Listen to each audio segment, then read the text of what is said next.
Kevin Willis was a great, I say good, really good player. Had some of his best seasons when he was with the Hawks. He played with Dominique Wilkins and those teams down there that was coached by Lenny Wilkins. And one thing you'll remember about Kevin Willis is still to this day, he's like he's in the type of shape that Terrell Owens is in. And he got to be 65. He's in TO type shape. The interview I'm about to play, the clip I'm about to play for you, I watched that podcast, and I'm looking at this dude, and I'm like, man, he still looks exactly like he looked when he was playing. A little bit bigger. He was a little, he was really cut up, but he was big. He was kind of like Zoe Morning, but more cut though, more cut than Zoe was, right? And he still looks like that, which is crazy. I'm like, man, this dude really works out like this. It's crazy. But anyway, I remember Kevin Willis for that. And then he played like a million years. You know, he played for a long time. You know, played with San Antonio, played with the Raptors, you know, a whole bunch of other teams, right? So Kevin Willis is he's a legend, right? But they asked him about Jordan, and they asked him about this era versus his era and all this stuff, man. And when I tell you, this man said that he don't think LeBron James would average 20 points in the 90s and the mid 80s. He said he think he'll be average about 19. It took me for a loop, and I just started to think about it. And I thought about what he said. I'll play for you what he said, and then we'll talk about it. You know, you look at eras, you look at positions, you look at the competition, you look how the league has sort of no hands-on type of defense now. Right. And it's just totally different. Where people think now LeBron is like this runaway train, in which he is today. At 6'8", 245, 255, whatever he is, and his skill set is just unbelievable. Absolutely. Unbelievable talent. Yeah. From outside, he's worked on that jumper. Inside, but there's no one in the league one-on-one can stop him at all. Okay.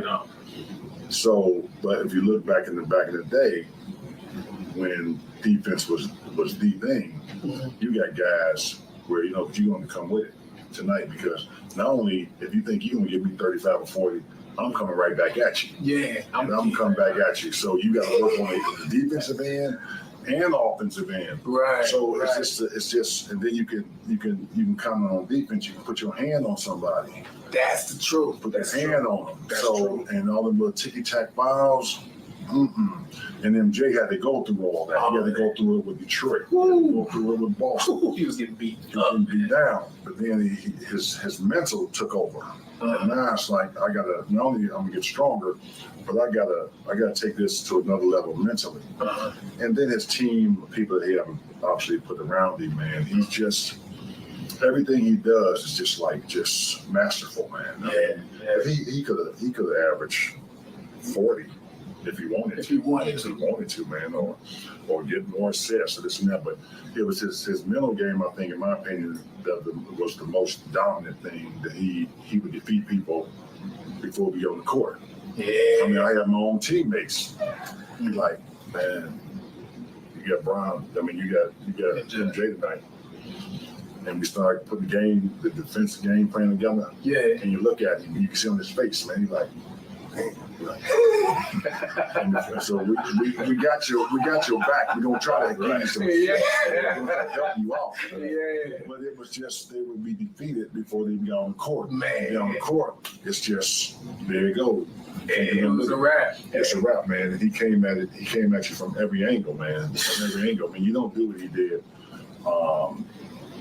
6 championships, man, and just do what he does. I just think it's era. It's just era, because if Bron, people have to do, if Bron played in all era back in the mid 80s and in the 90s, he probably averaged about, I think he would probably average about 19, 20. 1920. Okay. And he could definitely play in that era. Okay. But it wouldn't be no cakewalk. He said, well, first of all, before we get to what he said about LeBron, he started talking about Michael Jordan, what he had to go through.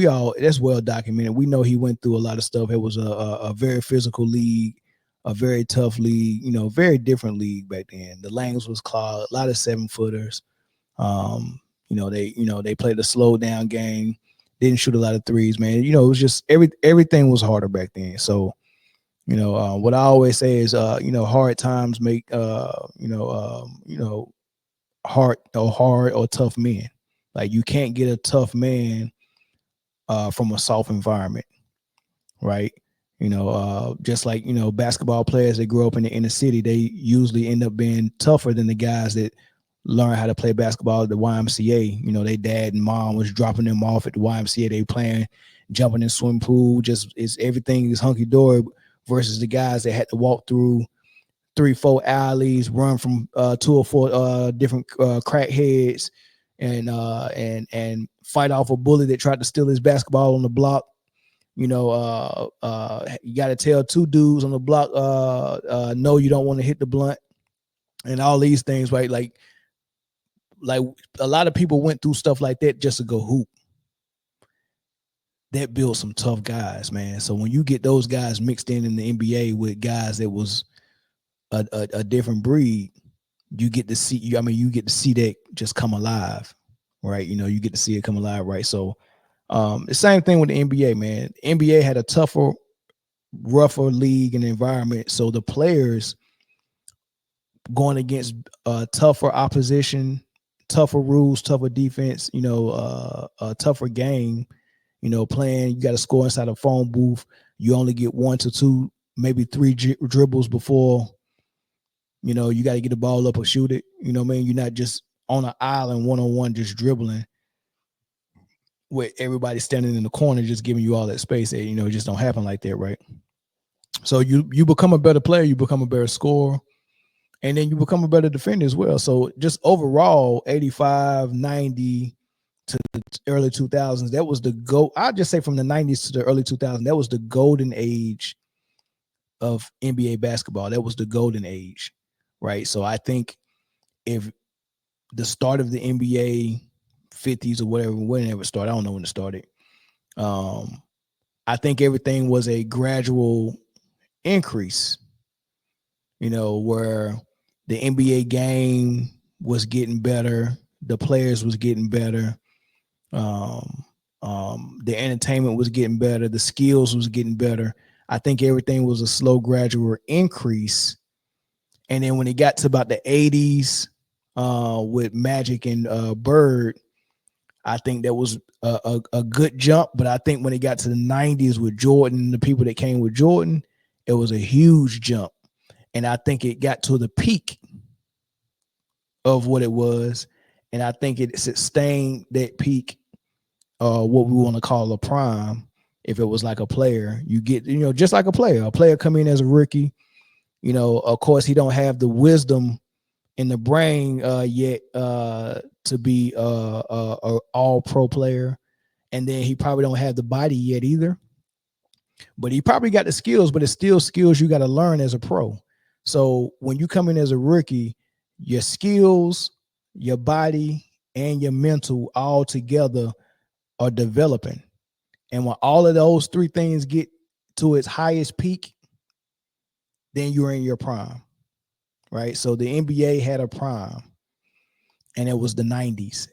It sustained its prime for as long as it could, and now it's declining.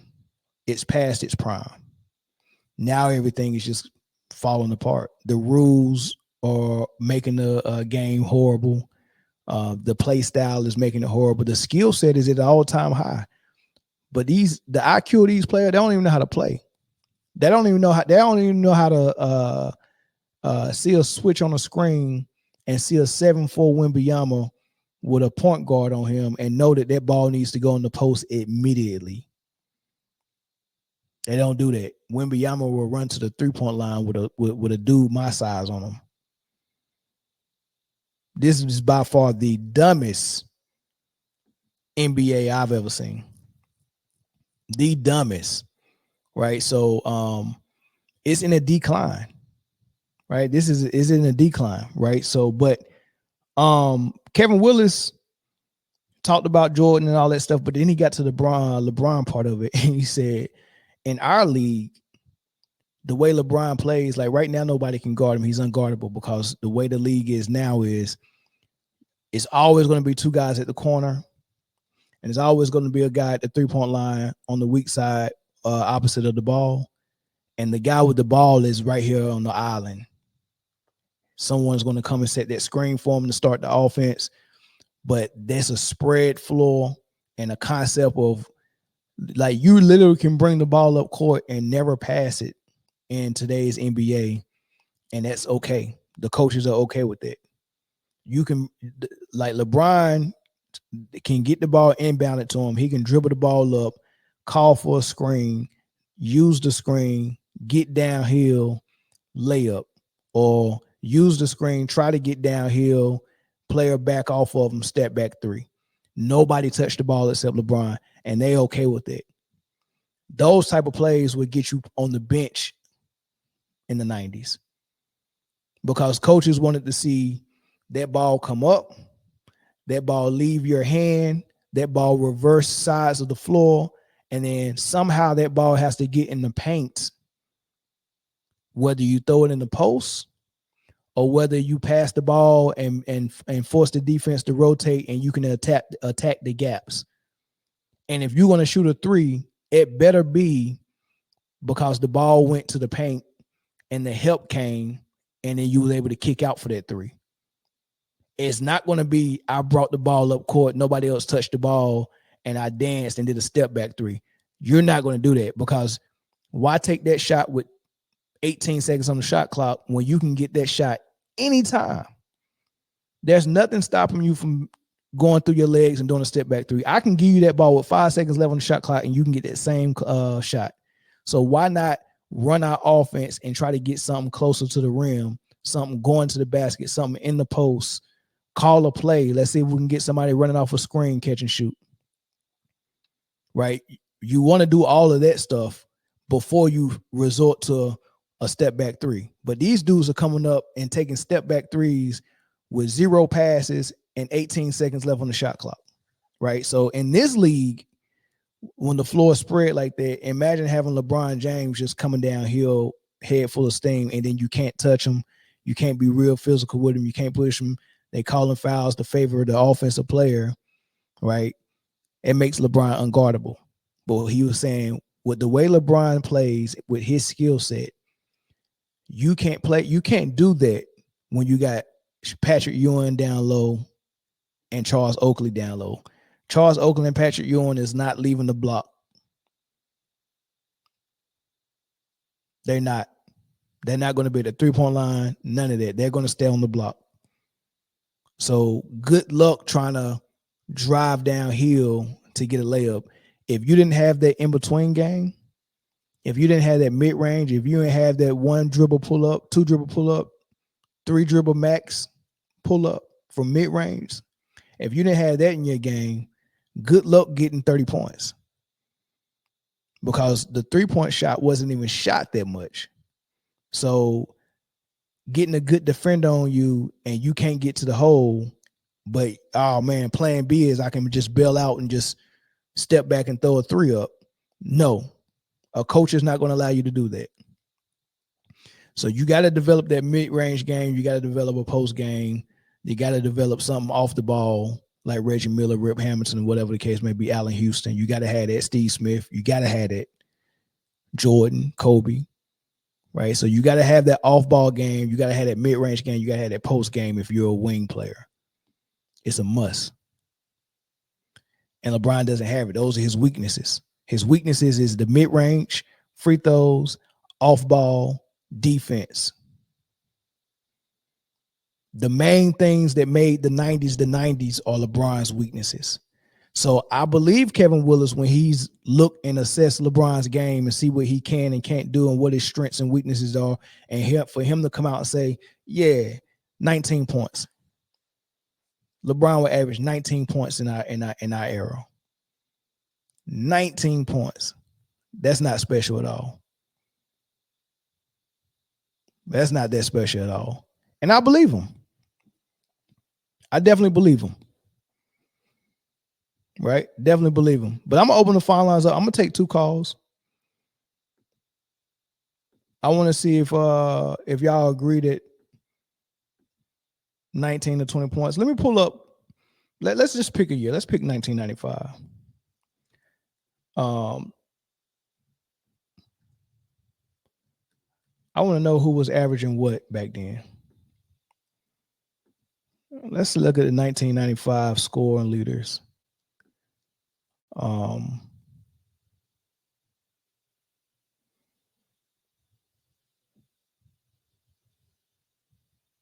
Points per game.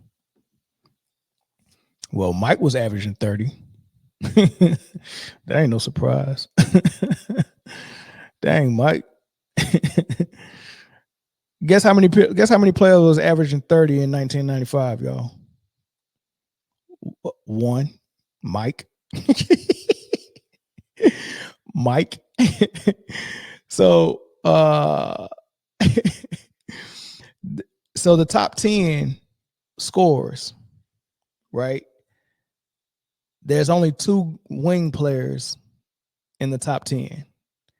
Well, only 2 guards, because Jamal Mashburn was a small forward, but he was on the wing a little bit. So we'll say 3 wing players, right? So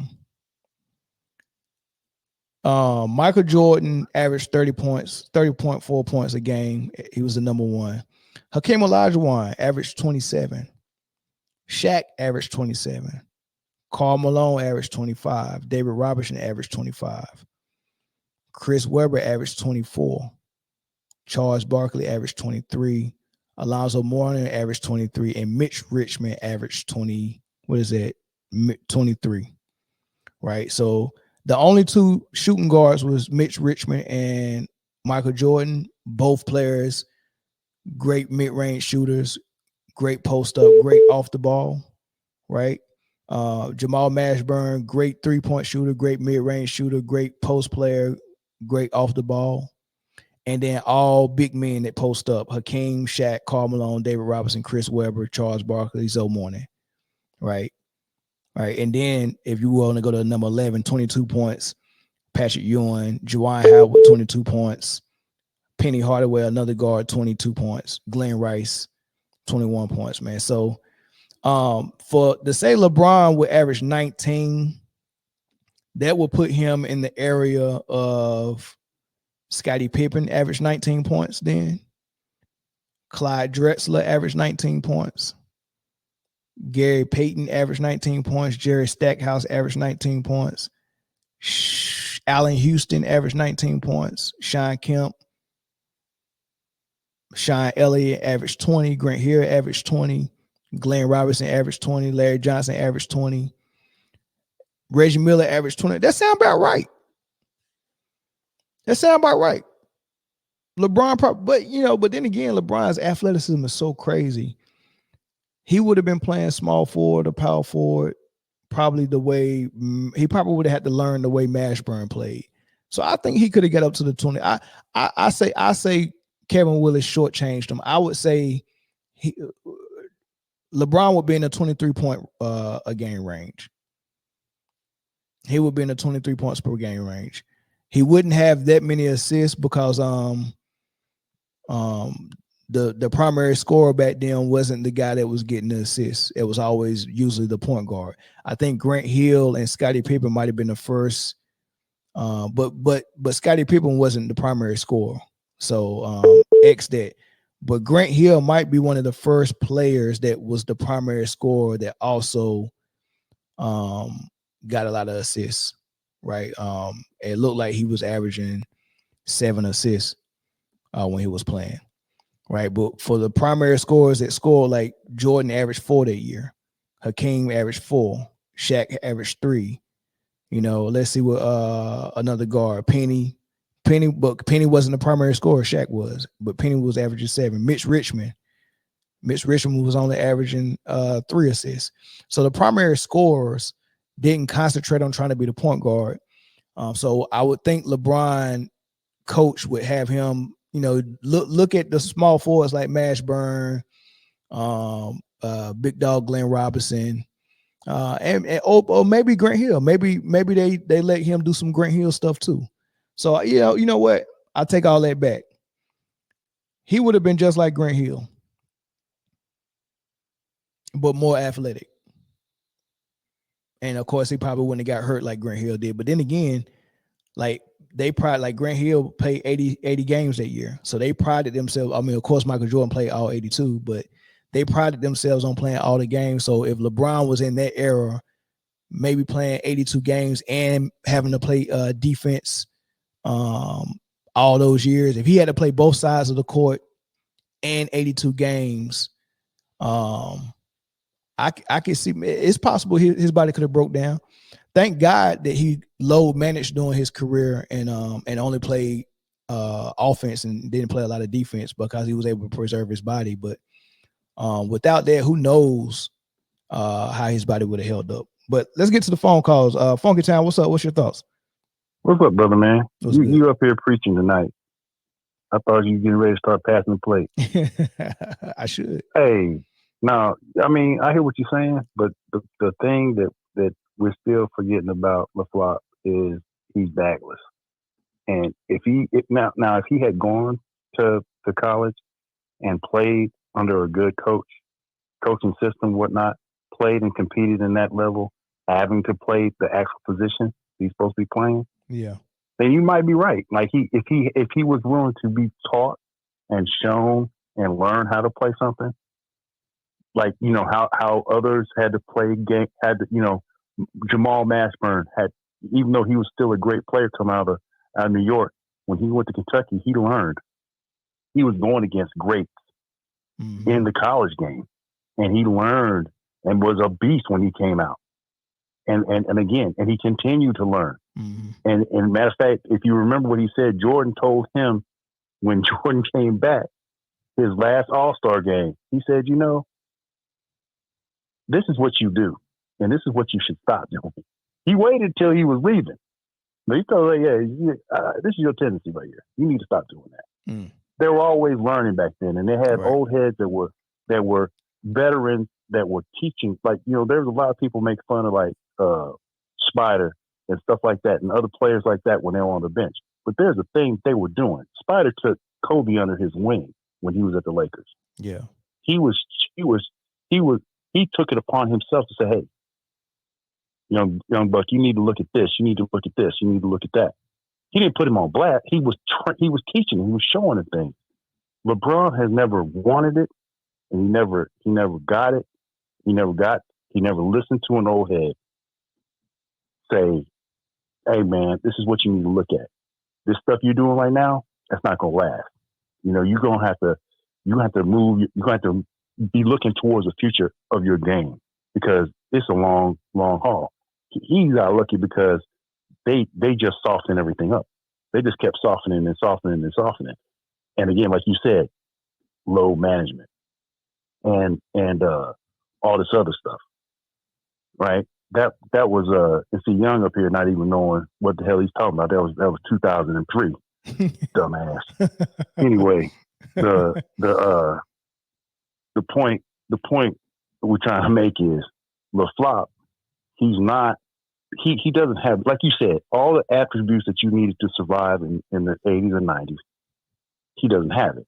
And the thing that pissed me off about this area is there should be a line out the door of players in every arena getting ready to rip his heart out because they should see there should be blood in the water. They should know how weak he is. They know what his weaknesses are, and they don't exploit it. You know what I'm saying? They don't sit there and like, man, this is just chopped liver coming in here. And like they should be, but they don't. Because like you said, they got these back channel things going on and they all want to be friends and they all want to do all this other crap. Instead of just like, no, you up here making us look bad because you're making the whole product look bad. You got us all looking like we're a bunch of soft, mama's boys and never had a real challenge. I'm being dead ass serious. Yeah. Like to me, like they should be killing him. You know how the Indians used to like if you couldn't keep up, they just start ripping your TP apart and you ain't making the next trip. You know what I mean? Like, hey, you staying right here, man. You ain't moving. You're done. Yeah. But anyway, yeah, brother, you having a great show. And like I said, some of these crackheads in this chat, boy, this is funny. This is funny. You got some jokes, like seriously. They are stuck on stupid. Some of them, boy. They say some crazy stuff. Ain't got a lick of sense. Don't know what they're talking about. Talk about 2004. Man, that dude retired 2003, dude. I was there. Hey, you know what? Hey, fun fact, in case. You remember when he came back in 2001? Yeah, I was in boot camp that year. Uh-huh. Yeah. Hey, you know how they had that they were doing, it was right after 9/11, they were doing all that they were doing the veteran stuff. They played his first preseason game was in Madison Square Garden against the Knicks. And they were doing the soldier or whatever with the superstar in the lineups. Yeah. Remember that? Yeah. My partner, Sergeant First Class Carl Pengrass from Philadelphia, PA, was the one standing next to Jordan. So for real? Straight up. What he say? What he say? That experience was like. Hey, bruh. He was like, he said, bro, you just don't understand what it was like standing next to that dude. He's like, you just don't get it, man. It was like being in another atmosphere. I keep hearing that, man. Look, you can't. It's kind of hard to believe that, man. But people keep saying it. People keep saying there's an aura around this dude, man. I'm like, it is, bro. He's like, hey, man, it's an aura. Yeah, it's an aura, dog. I never experienced that with a person. All right, brother, man. Hey, right. You gotta keep on having a good one, man. All right, no doubt. Appreciate it. All right, hit that like, y'all. Let's get another call. While I'm waiting for that other call, so if the era would have made LeBron numbers look different, because on one end they didn't coach in a way where that were going to allow a 6'8" guy with a power forward body to just have a spread offense where everyone, you just put, like, their offense didn't exist, right? And I don't see any coaches allow him to do that. So his assist numbers would have been a little bit lower as well. It would have been probably a little closer to what Kobe's and Jordan's was, because they would have been relying on him to score, right? And they would have had a conventional point guard, a traditional point guard, actually running the offense for him, getting the assists. So his assist numbers would be a little lower. His points would be a little lower because everybody's points was lower, because even the NBA average for team points was low. It's probably like 120 now, but back then it was, I guess the average was like 90. I guess so. So that's 40 whole points out there that's missing. 30 whole points is missing, right? That's a whole nother player, right? So thinking that, like, I think LeBron's averaging 27, 28 for his career. That's like a regular season for him.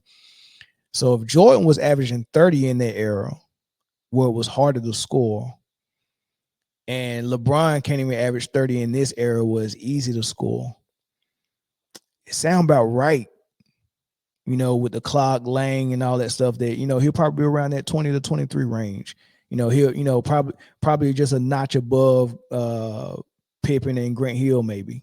Right, unless you think he just like Pippen and Grant Hill, and he would be averaging 20 just like they both were, right? So his player comp was kind of like Grant Hill, kind of like Pippen, but bigger. So I could see him averaging about 20 and 5, 20 and 4, right? Being a little point forward like that, yeah. If he didn't develop that jump shot, kind of like Grant Hill didn't, he would have to rely on his athleticism his whole career. And we seen when Grant Hill ankle went out on him, he didn't have his athleticism no more. He was still a good player, but he never had a jump shot that you could really rely on from the wing position, right? So LeBron would have had to have his athleticism forever.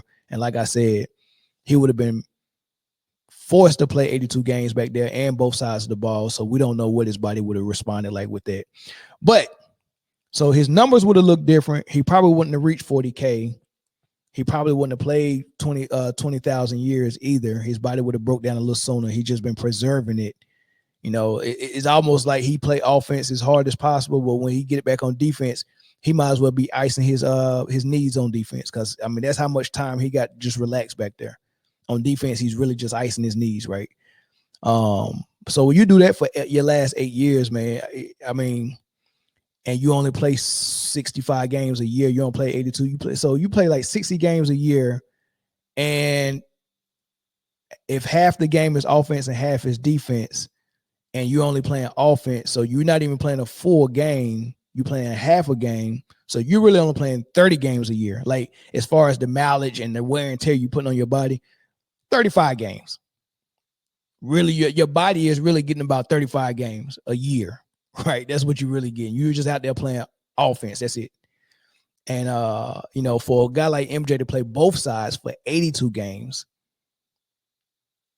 that's impressive, right?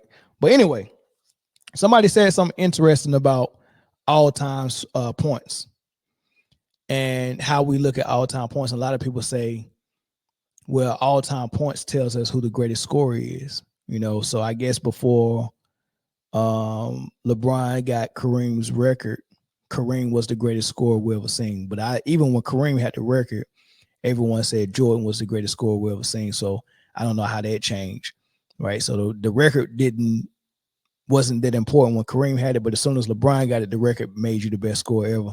I don't know how that worked. I'm still trying to figure that out. But the all-time scoring, just because you can play for a long time, that really doesn't say that you're the greatest scorer. That really says that you have a great, durable body. Your body can withstand 35 games a season because, of course, you're not playing all 82 and you're only playing half of the court. So about 35 games a season. Your body can withstand 23 years of 35 games a season, and you getting 40K points. How important is all-time points? How is the average points more important than the all-time accumulation of points? Just let me know. Well, here's something interesting about all-time points. Listen to this. Bernard King averaged 22.5 points per game. Tracy McGrady, 19.6. Dr. J, 24.2. Paul George, it's actually the order I have them written down. Oh, okay. Paul George, 20.8. And Anthony Davis, 24.1. John Stockton, 13.1 points per game. However, John Stockton has more career points than Bernard King, Tracy McGrady, Dr. J, Paul George, and Anthony Davis.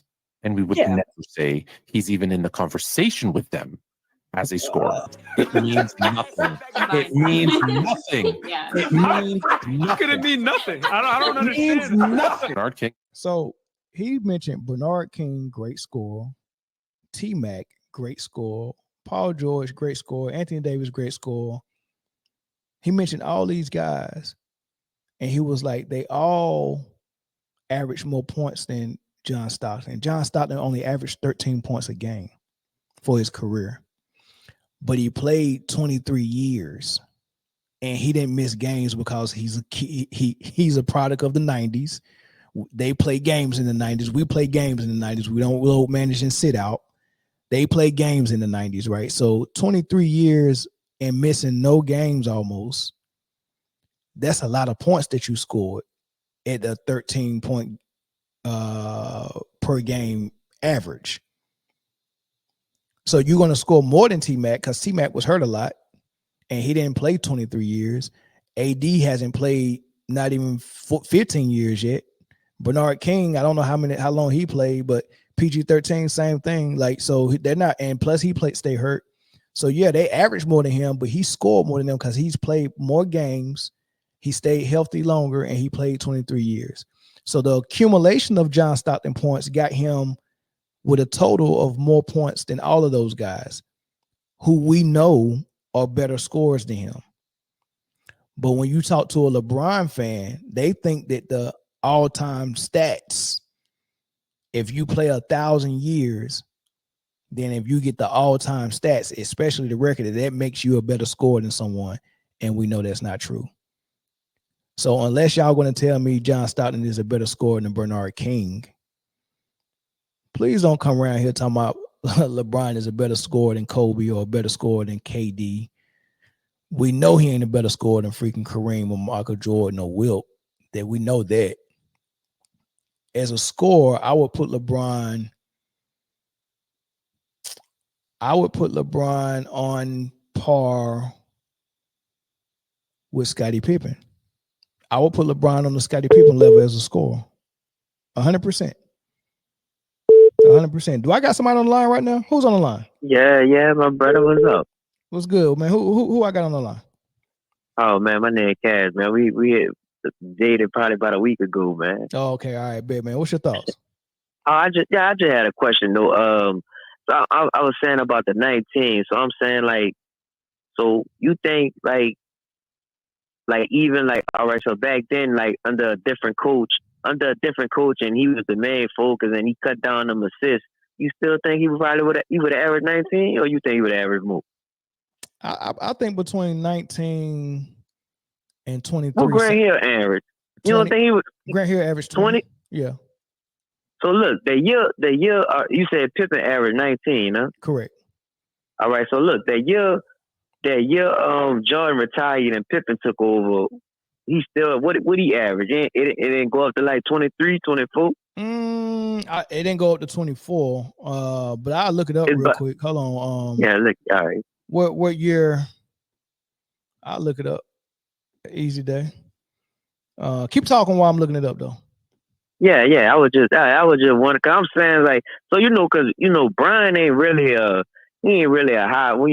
He ain't no high volume shooter like that, like Mike was. No, that's so not I'm true. saying if you tell Mike, no, hold on, that's not true. You think you're a high volume shooter? Yes, Pippen averaged 22 that year. That he played without Mike. All right, so he went up about 3 points. Yeah. All right, so you think LeBron a high volume shooter? Yeah. How many shots a game makes you high volume? 25 to 30, and like an Iverson type of Jordan type shooter. Yeah, LeBron James. To me, I think that's high volume shooters. Yeah, LeBron James shoots that much. I'll look it up though. Hold on. Let's see how many like times. Consistently every game. I mean, like damn to 30 shots a game. I mean, on average. Let's see. Field goal attempts. He averaged about 22. Well, he averaged 20 shots a game. Yeah, so he like a medium volume shooter. I'm talking like medium. Not 25 to 30 shots. Like he got game. Well, hold on. Who averaged 25 shots a game? I'm talking. So I'm talking about like a Allen Iverson, like a Michael Jordan, like a person that's shooting a lot. Oh, hold on. Let me look up Kobe Bryant because we know Kobe Bryant know how to he shoot. Oh yeah, he should be up there too. All right, so if LeBron averaged 20 shots a game, let's see how many Kobe averaged for his career. Field goal attempts. Kobe averaged 20 shots a game. All right, find the Allen Iverson on Michael Jordan. But hold on. What's your thoughts now that Kobe and LeBron averaged the same amount of shots a game for their career? That they averaged the same amount of shots over their career? Yeah. Actually, Kobe averaged more, 19.6. Kobe averaged 19.5. I feel like Kobe averaged shot more than LeBron. Well, I just looked it up. You can Google it too. Go ahead. Yeah. I mean, of course, when you take into context that Kobe's first 2 years, he didn't shoot it a lot because his coach didn't put him in the game. That's gonna mess his average up. Could. But if we just taking the raw numbers on average for their career, they're about the same. Iverson shoot it 22 times a game for his career. All right, I feel like he was more of a high volume shooter. Yeah, LeBron is a shoot first player. People keep saying LeBron is pass first. He's not pass first. He's shoot first. He just plays point guard as well. You get what I'm saying? Like if Dame Lillard plays point guard, he's probably going to get more assists than everybody on the team. But Dame Lillard is a shoot first guy. He's a shoot first point guard. LeBron James is a shoot first player. You can't take 20 shots a game over your career and not be shoot first. You're shoot first, but you just like passing more than Jordan and Kobe. Yeah, you wouldn't even be able to get all the points. because you play point guard. Jordan and Kobe didn't play point guard. So just because Jordan averaged 6 assists I think Jordan and Kobe both averaged around 5, close to 6 assists a game for their career, and LeBron averaged 7, close to 8 assists a game. It's only a difference of 2 assists. So you mean to tell me the 2 assists that LeBron averaged more than Kobe and Jordan makes you think that he's passed first, but they shoot it the same amount of times? So Jordan averaged 6 assists for his career? Close to 6. It's either 5 or 6. I can look that up too.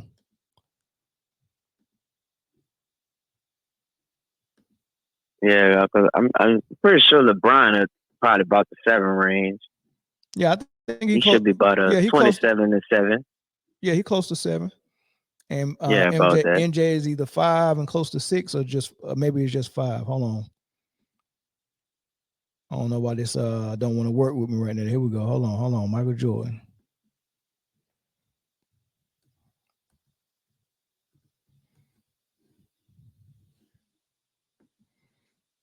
Michael Jordan averages for his career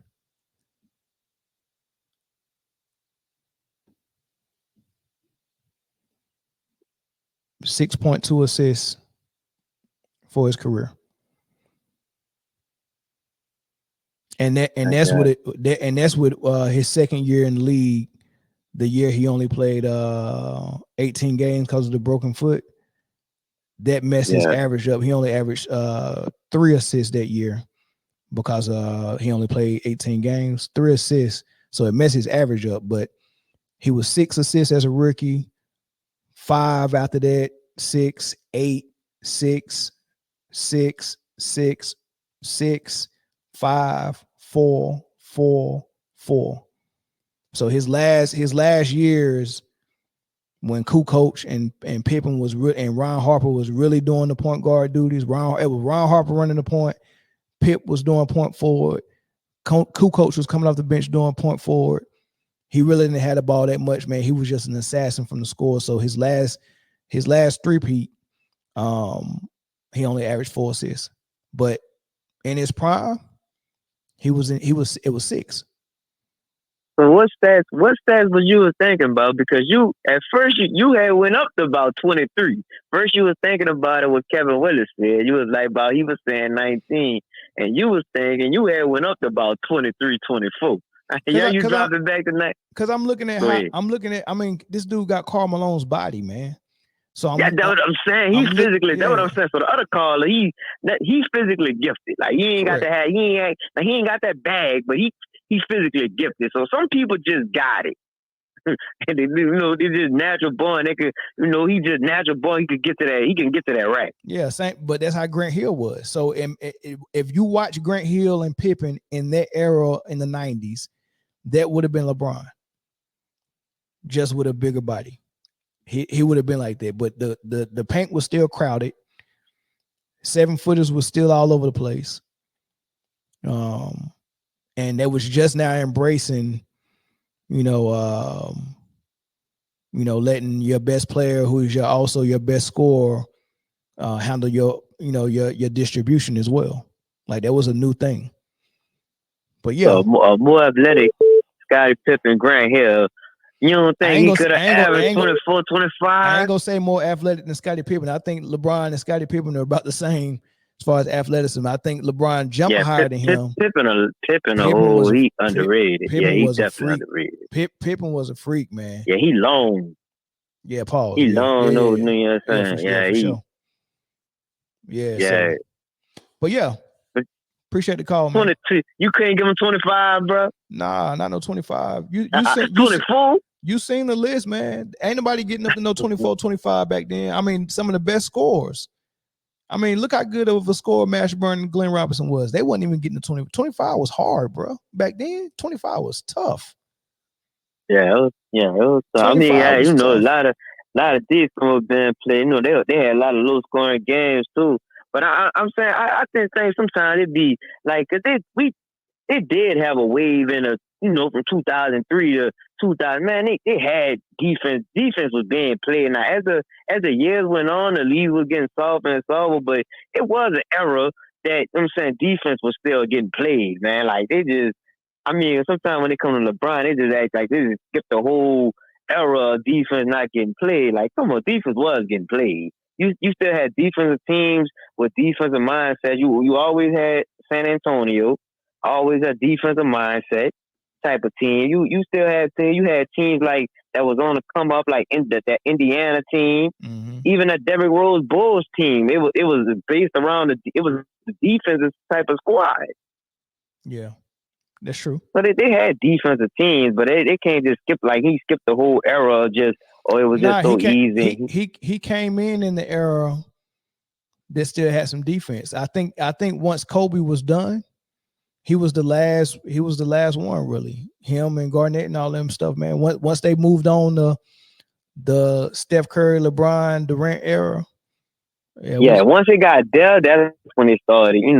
It's the Curry era and all that. But when the threes wasn't being shot like that, he still was he still played some tough teams and had to go through some tough people. I just said, a lot of times they come through it and it got to knock it. Like, I understand, like, I think the man a goat of a different era. It's just a different era. It's okay to say he the goat of this era. Michael Jordan was a goat of that era. It's not a knock to Jordan. But you don't have to knock LeBron to big up Jordan. And a lot of people, I'm a LeBron fan. I don't have to knock Jordan to big up LeBron. No, well, you can't knock Jordan though. I mean, how do you knock the best basketball player you ever seen? That's kind of hard. He not the best basketball player in everybody's eyes. No, but I'm saying that you seen with your eyes. Who, like, when you watch people play basketball, like who would you say the best is? And I think Jordan. I think Jordan the GOAT. Yes, of course, I think Jordan the GOAT. That's what I'm saying. So when you watch somebody play, it's obvious when you like, yeah, he's better. But people avoid doing that and watching people play and be like, yeah, he's a better player. You like, it don't take long to look at two players and be like, nah, he's the better player. It don't take long. People make it complicated and turn it into a math problem. Yeah, but even though I think Kobe was a better scorer, to me, I'm taking LeBron over Kobe. Me personally. Yeah, but that's my choice. But that's personal. That's a different conversation when you say who are you taking personally. Yeah. When you say who I'm taking personally, you got to account in how you want basketball to be played, what you enjoy the most, and all that stuff. You factor in all of that. But when you ask the question, who's the better player, then that's when it becomes more, it's not personal. It becomes more relative to what great basketball is, right? So if you think about the purest of the basketball, if you think about the purest of the game, right? If you think about the perfection of the game, if basketball is the standard, who got closest to perfection when it comes to basketball as a basketball player? And it's not going to be the player with the most turnovers. It's not going to be the player with the least ability to shoot free throws. It's not going to be a player who the entire mid-range is not a good shot for him. It's not going to be the player who took 10 years off on defense. It's not going to be the player who has to have, like, not prefer, absolutely has to have shooters on the floor with him. It's not going to be the player who has to have the floor wide open. It's not going to be the player who can't play with a player in the post or in the paint. It's not going to be the player who has to have the ball in his hand to be effective. It's not, that player is not the person that's close to perfection. That makes sense? Yeah, I got you. I mean, I just think how well, I guess it would come to your view and somebody else's view, because I just, I can say, well, I respect his IQ and basketball knowledge, ability sometimes to make the better play than to opposed to a person shooting over three defenders. I can say, well, sometimes shooting over three defenders. Sometimes shooting over three defenders necessary. Is the best. No. Sometimes that's the best play. If I'm gonna ask you this right now, if we on a team together and I'm in the gym sun up to sundown, and I'm practicing everything. I practice against shooting over three defenders. I practice that. But I see you coming to practice 1 minute before practice start, and I see you leave 1 minute after practice end, and I'm still in here working on stuff. So only thing you worked on was the plays that we go run. You ain't worked on your individual anything. And you think in the game, when we get in the game and I got the ball in my hand and I've practiced the shot that I can get to the shot that I've been practicing all my life. I can get to that shot easily. And if it's 2 people there, 3 people there, 1 person there, 0 people there, I'm ready to take that shot. And whether I make it or miss it, I'm also ready to either not be too high if I make it and not be too low if I miss it. And what another thing that does is that makes sure that it don't fall on my teammate, because some of your teammates ain't physically, or not physically, but not mentally ready to have the game on the line, and they miss it and have to deal with all that scrutiny for missing that shot, right? Plus, they don't get paid to hit that shot. I get paid to hit it. So if I get paid to hit that shot, make and take that shot, and I see myself in the gym all the time, and I don't see you in the gym, why the hell am I go pass you the ball with 5 seconds left? Hold on. Before you answer Go that, they depend on me. Like, they know that I'm such a great scorer. I'm getting paid the big bucks, and I'm getting paid to put the team on my shoulders, and I'm getting paid to hit those shots. And I practice that. I got more incentive to be in the gym sun up to sundown because I'm getting paid $50 million a year. You getting paid the league minimum, and you're not in the gym practicing, and they're not expecting you to hit that shot. So imagine LeBron James, the person that you paying to be the guy, dribbling on a game winner and passing the ball to Smush Parker because it was the right basketball play. And as a matter of fact, forget Smush Parker. He passed the ball to Danny Green for a game win in the playoff. Danny Green missed it, and Danny Green got death threats from LeBron fans on him and his family all the way into the next playoff game because he missed a shot that LeBron decided not to take. Now, Danny Green on a league minimum, but LeBron gets paid $50 million. That's called passing the buck, sir. I know you're paying me to make this shot, but I'm going to give it up to Danny Green. And if he miss, I'm going to let him take all that heat. Because when they ask me, why did I get a ball up, I'm going to pass the buck again. I passed the buck on the floor. And then in the post-game press conference, I passed the buck again by saying, oh, I made the right basketball play. I always make the right basketball play. It's not the right basketball play for the player that's expected to hit the shot to give it up to a player that's not expected to hit it. Yeah, but in that, all right, yeah, all right. Not sometimes I do call for that, but I mean, making a pass ain't always all right. You could get paid to hit them shots, but I'm also paid to win these games. Exactly. And did Danny Green win that game for LeBron? He missed it. No, right. So when what about the ones that people made, though? They don't always miss. Hey, when it comes, and he always pass. When it comes to you passing the buck as the player, it better be the play that wins the game. Like, it just has to be. And then if it's not the play that wins the game, I don't want to hear you in the press conference say, I made the right play. I always make the right play. Nah, the right play is the one that work. Yeah.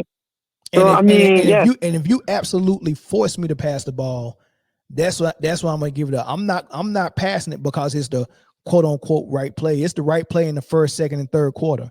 It's not the right play with 5 seconds left on the clock. Right? Just because the double was running at me, because that time he passed it to Danny Green, he wasn't even shooting over 2 people. If he would have shot it, he would have rose up and shot over 1 person. But he passed it because the double was coming. The help came, but the help didn't get there. He could have took that shot. He gave it to Danny Green because he wanted to pass the buck. Yeah, now don't get me wrong. There's a lot of shots I've seen him pass up that he should have took. I'm like, man, no, take that shot. Mm-hmm. That's what I'm saying. I'm not a person that agrees with everything. LeBron pisses me off a lot. Mm-hmm. I mean, that's my player. I'm like, but he pisses me off too. I'm like, man, come on, you could have, But I'm saying I done seen sometimes like him driving that ball and him. Everybody getting drawn to him, and he kicking that ball out. So I mean, it's no different from what I've seen other people do. It just like a lot of times in the clutch, a lot of times he took the shot, a lot of times he passed the ball. But I said he get a lot of knock on passing the ball more than the shots he took. It's because why he's passing it though. We know he's passing it because he don't want to fail. We know that's why he's passing. That's the narrative. I mean, that could be the narrative. We know that because we had to force in the media. We had to force LeBron to start taking game winners because remember he wouldn't take them he would always pass it, always, and then we had to keep saying LeBron, you take it, you take it, you take it, and then he started taking it, and then he started hitting some, but every now and then he's and then especially if it's a close game and he think he go get fouled, he really giving the ball up because he don't want to get it to the free throw line. He done miss a lot of free throws in the clutch that done lost them ball games. But I say this though, people try to compare it to when Michael Jordan passed the ball to Steve Kerr and he hit that game winner, right? The difference between a player who always wants the shot, like is it a secret that Kobe and Mike are not afraid of the moment in that shot, right? That's not a secret, correct? So we all know that Kobe and Mike want to take that shot. There's nothing that can stop them from taking that shot. They want to take it, right? So whenever they do decide to do something different and make that pass, it's a reason why they made that pass. It's a real reason why. But for a guy like LeBron that we knew did not want to take that shot, you can't compare him making the pass to someone like Kobe and Mike. Because we know Mike wants to take the shot and we know LeBron don't want to take the shot. I don't know that. I don't know 18, 19, 20, 21, 22, 23-year-old LeBron, that fearless LeBron that came to that league. I don't see him as being scared of taking that shot because I've seen him take that shot multiple times. Nah, buddy. I seen him pass the ball, but he was taking that shot. I'm a little older than you. I remember all the cold pizza. I remember all the First Take. I remember all the ESPN. I remember all the episodes of them debating why won't LeBron take the last shot. Only when somebody missed a shot. Only when somebody missed a shot. You talking about recent stuff. I'm talking about. No recent. I said 18, 19, 20-year-old LeBron. Nah. I'm talking about that fearless LeBron that was taking shots. In the clutch? For game winners? In the clutch. For game winners? Game winners. Well, maybe I missed it. Maybe I missed it. I don't know.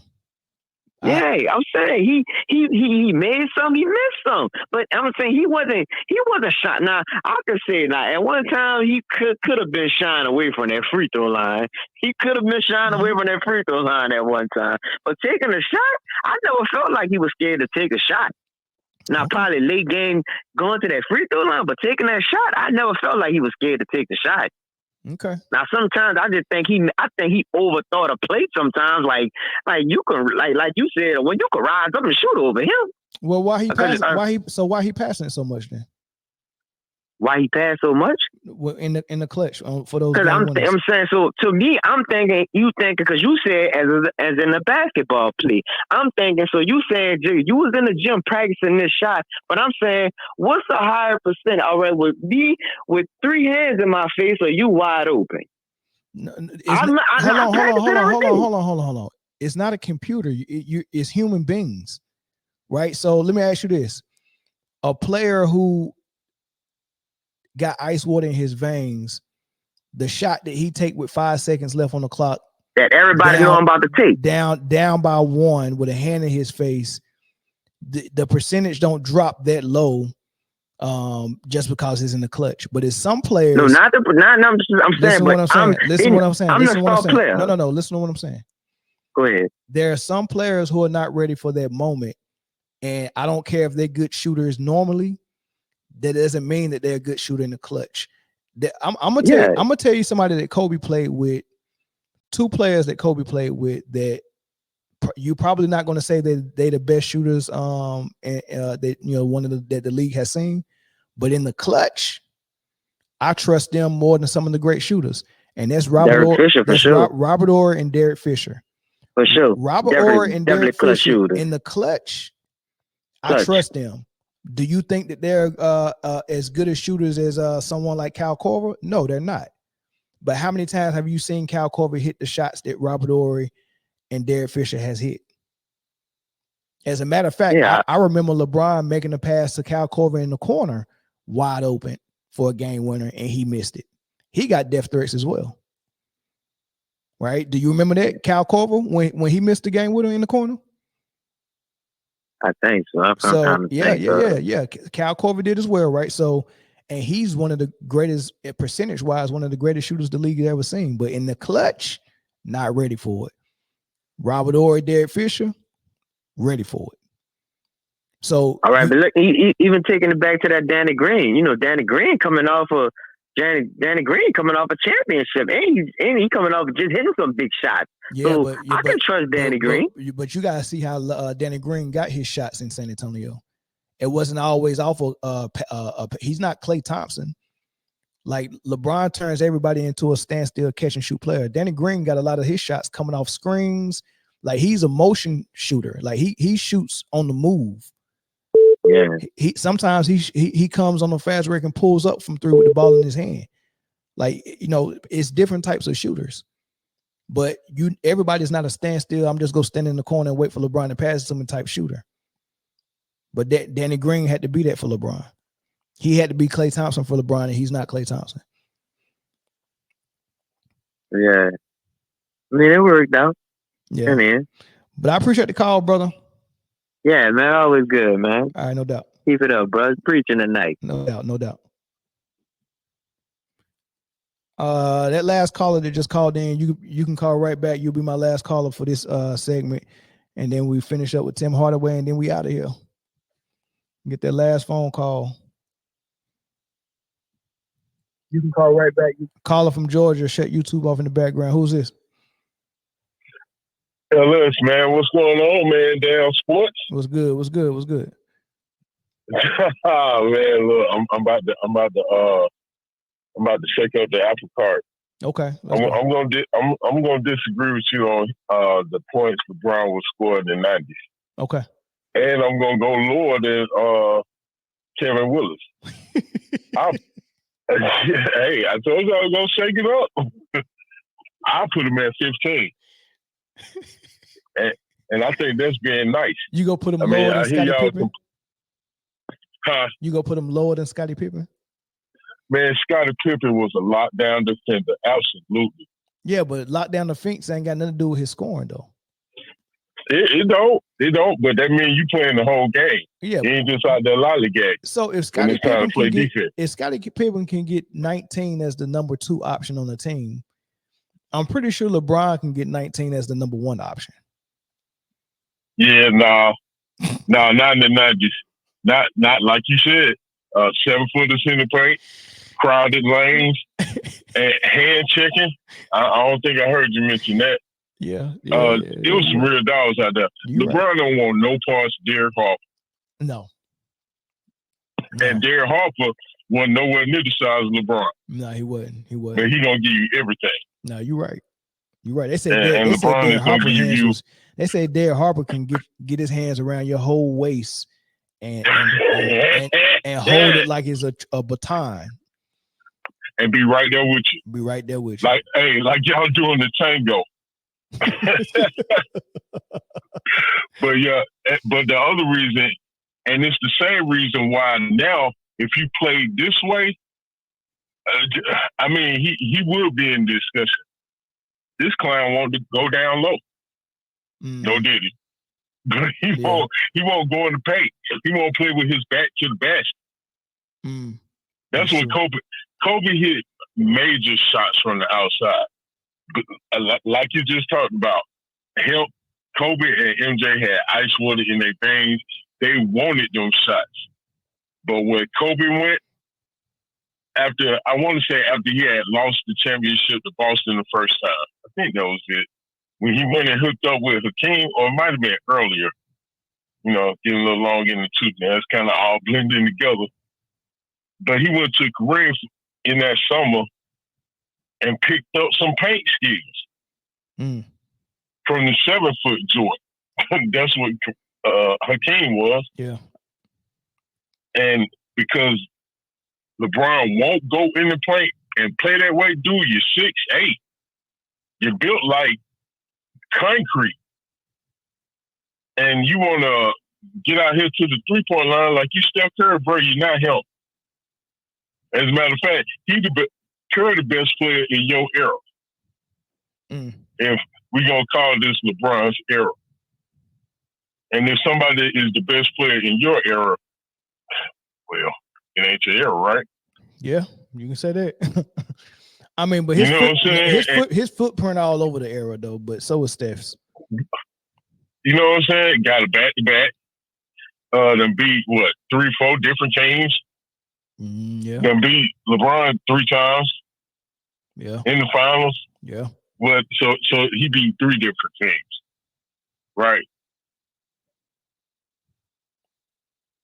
Or was it 2? Who, LeBron? Yeah, it's Boston. He beat oh, you talking about Steph, he beat Cleveland, he beat Boston.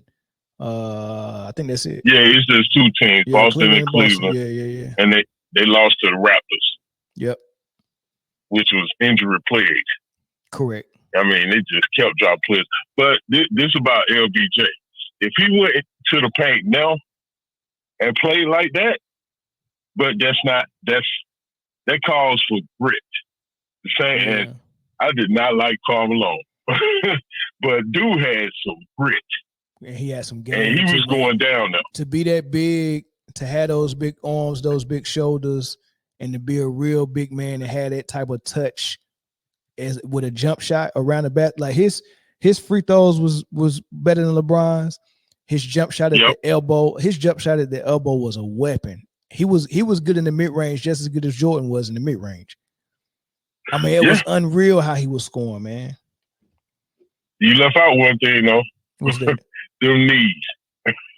Oh, yeah. He'll put the knees up on that fast break. Oh, yeah. Fast break, them knees coming up. Boy, nobody getting in front of that. Nah. At all. And so, since he didn't play like that early in his career, he ain't picking that up now. He's trying to pick up the easy thing, which is to stand out there in Never Land and shoot his broke jumper that we see didn't work against Denver at the end of the game in the playoffs. Last year? Yeah. He didn't shoot him. He don't trust his jumper that much when the game on the line. So when it gets in the playoffs against Denver, he ain't gonna have them type of games where he hit 5, 6 threes. It never happened because he don't trust it. His confidence goes down in a big moment or a big game. You know what I mean? So he just ain't that type. That's because he spends millions of dollars every summer on chemicals instead of working on shots. That's true. I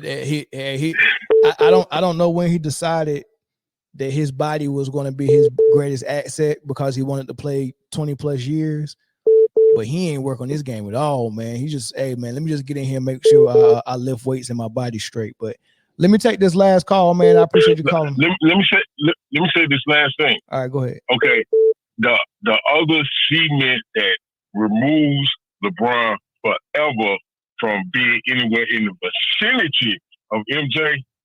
Everything MJ did, he did in 15 years. Yeah, that's true. That's it.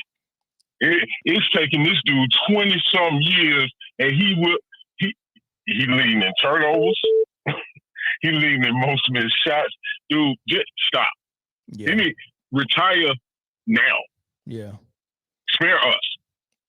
Yeah, that's facts. But that's it. All right, man. Good talking to you, bro. You got a hot show. I didn't subscribe. This is my first time checking you out. We're going to hit you up. Oh, that's dope, man. I appreciate it, bro. All right. All right.